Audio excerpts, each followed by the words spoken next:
as we're heading towards the end of the 11th chapter of Nedarim, and of course the 11th chapter is the last chapter, we're dealing with the rights of a father to revoke his young daughter's vows. And the Mishnah announces, Tesha na'arot nidrahem kayamim. There are 9 young girls whose vows actually stand. In other words, there's 9 young girls whose vows can't be revoked by the father. And the Talmud, the Jerusalem Talmud, the Yerushalmi, immediately objects. It says, Amar Rabbi Yochanan Steinhen. Rabbi Yochanan said there's only 2. There's only 2 categories here. Why do we need 9?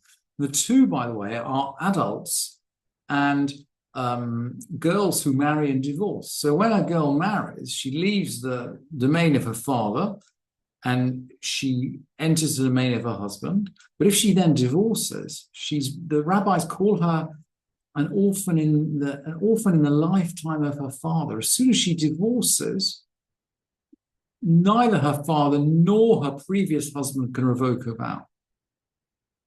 So in other words, marriage and divorce makes her vows no longer susceptible to being revoked. And of course, if she becomes an adult, then she's not a girl anymore. So those are the 2. Rabbi Yochanan says, look, these are the 2 situations in which the girl's vow cannot be revoked. And then the Talmud goes on to ask, so why do we teach 9? And it gives this answer, to basically sharpen up the students. So this Mishnah is just an educational Mishnah. I mean, you could say all Mishnayot are educational Mishnah, but it doesn't teach anything that we don't already know. Rabbi Yehuda Shalosh, and according to Rabbi Yehuda, actually there are 3 categories. And he's going to talk about becoming an adult, becoming divorced, and actually becoming an orphan, a real orphan. Not an orphan in the sense that you're no longer in the domain of either your husband or your father, i.e. that you're married and divorced, but a real orphan in the sense that your father's dead. And those 3 cases of Rabbi Yehuda are actually the 3 cases that the Mishnah goes through. But it breaks each case up into 3. So we have 9 cases, because each of Rabbi Yehuda's 3 cases is broken down 3 times. So off we go. Teshan Arot Nidrahem Kamim. So there are 9 young girls whose vows stand. They can't be annulled. Bulgarit Vahiyatuma. So a Bulgarit, that's effectively an adult. It's a girl who's over 12 and a half. So she's reached the age of majority. Vahiyatuma, and she's an orphan. And when the rabbis are talking about an orphan in this context, they're talking about someone who got married and is divorced. So she's no longer in the domain of her father and no longer in the domain of her husband. Na'ara Bulgaret Hiyutama. This is a Na'ara, someone who's an adolescent below 12 and a half, who then became over 12 and a half, Vahiyutama, and she's an orphan. Same thing. She was married and divorced. Na'ara Shilovavda, and a Na'ara Shilovavda, an adolescent who never became an adult. So she's still below 12 and a half, Vahiyutama, but she's an orphan. In other words, she married and divorced. No one can revoke her vows, not her father, not her husband. What about the real orphans, the orphans whose father died? Bulgarit umetaviha, so a Bulgarit, so that's someone over 12 and a half, and her father actually died. So she's an adult, and her father isn't around anyway. Na'ara Bulgarit umetaviha. So this could be a Na'ara, someone below, an adolescent, below 12 and a half, who became an adult, and whose father died. Na'ara Shelovagra umetaviha, and an adolescent who didn't become adult. So she's still below 12 and a half. But her father died. If her father died, it's a knockout. It's a knockout case. And then the third category. These are the girls who actually came into majority. Na'ara shemet aviha mi shemet aviha bagra. So an adolescent whose father died, but she became adult. Bulgarit ve'aviha kayam. This is an adult whose father's still alive. Na'ara Bulgarit ve'aviha kayam. So someone who swore a vow, perhaps as a Na'ara, as a below 12 and a half year old, but she became an adult and her father lives. And Rabbi Meir actually adds an extra case. Rabbi Meir Omer Af. Also, someone who marries off his underage daughter and she becomes widowed or divorced, but she returns to him while she's still a na'ara. She returns to him when she's still an adolescent. I actually think this is case. This is case 1C. It's an adolescent. It's an adolescent, an under 12.5-year-old that didn't become an adult. She's an orphan, i.e., she got married and then she got divorced. And she returned to the house of her father, but her father can't revoke her vows because as soon as she's been in her own domain for even 1 hour, and that's the principle we've learned, her father can't revoke her vows.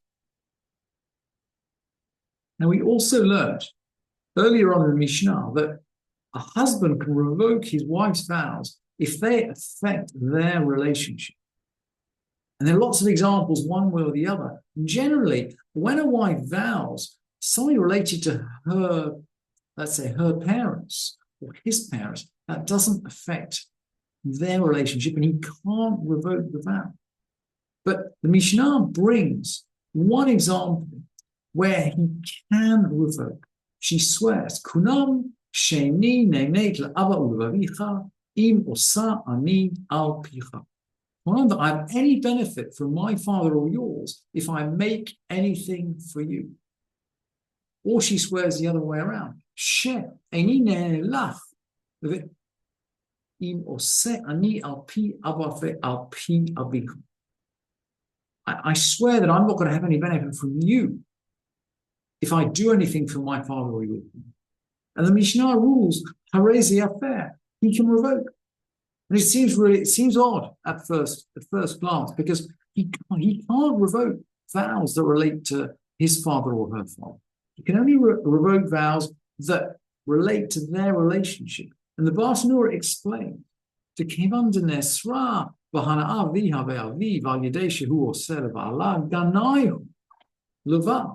a disgrace to the husband that she's forbidden to benefit from her father and his father through the fact that she works for her husband. It's just embarrassing. It's embarrassing for him to actually say to his parents, look, my wife swore that she's forbidden to take anything from you because of the work that she does for me. And because it's embarrassing for him, because it's embarrassing for him, this is considered something that is between him and between her, and therefore it is revocable by the husband.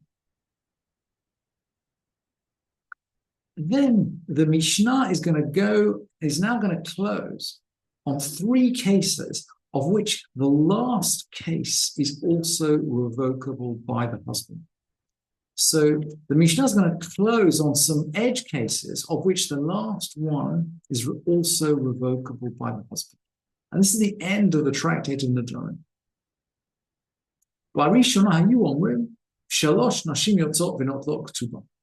At first they'd say that 3 women must be divorced and receive their ketubah. And by the way, throughout this tractate, we've seen linkages between the material in Nedarim and the material in ketubot. There's an extraordinary connection between ketubot and Nedarim. We can see why they're both sitting in the same order of nashim. Even though in theory, Nedarim might be considered not to have anything particularly to do with women. You could think of Nedarim as a gender-blind tractate, and yet it sits in the tractate of women. Anyway, 3 kinds of women must be divorced and receive their ketubah. In other words, they get the full ha'omeret, tmea anila. She who says, I am defiled to you. This is the wife of a kohen who's been raped. A kohen isn't allowed to remain married to someone who's been raped. And she doesn't need to bring proof. She makes the declaration, she gets her ketubah. The second example, Shamayim beini lebenach. The heavens are between me and you. This seems to be something about sexual relationships. Maybe he's impotent. There's something going on in the sexual relationship that doesn't work, and she's asking for divorce. And it seems to be embarrassing because the Mishnah is not spelling out clearly what it is. And she might say, I have been removed from the Jews. She swore that she won't get benefit from any Jew, including sexual relationship. So these are the three claims a wife can make, and she can take a ketubah without giving further proof. Chazru loma, they changed the saying.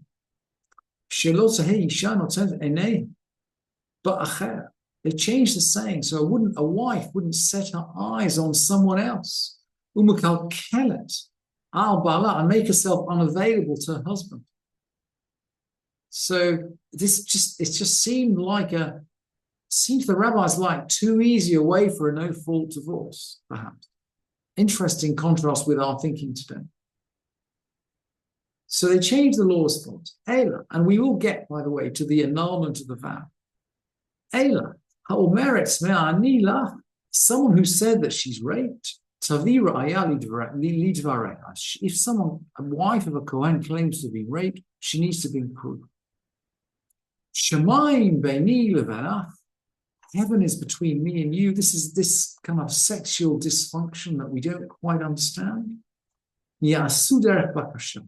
They try to mediate. They try to sort out the problem. Maybe this is an early version of kind of rabbinic sex therapy. And then finally, I've been removed from the Jews, i.e., I've sworn not to get any benefit, including sexual benefit, from anybody Jewish. Now the Mishnah rules. This is the end of the tractate of Nedarim. Yafer al chalko. He can annul the part of that vow that applies to him. So she still vows not to have sexual relationships with any other Jew, but he can annul the part that belongs to him. Utehei misham shato, utehei netula min hayudim. So she can have sexual relationships with him, but she's still forbidden from all, her vow forbids her from all other Jews. So here the annulment of the vow seems to restore at least one part of their relationship, even though in principle that there might be something more fundamental at risk. And that's the end of the Masechet Nedarim. Hadran alach Masechet Nedarim v'hadrach alam. We'll return to you, Masechet Nedarim, and you will return to us. Da'atan alach Masechet Nedarim v'da'atach alam. Our mind is on you, Masechet Nedarim, and your mind is on us. La nitnashay minach Masechet Nedarim. We won't forget you, Masechet Nedarim.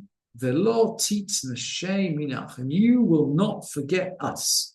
Lo ba'alma dain, velo ba'alma de'ati.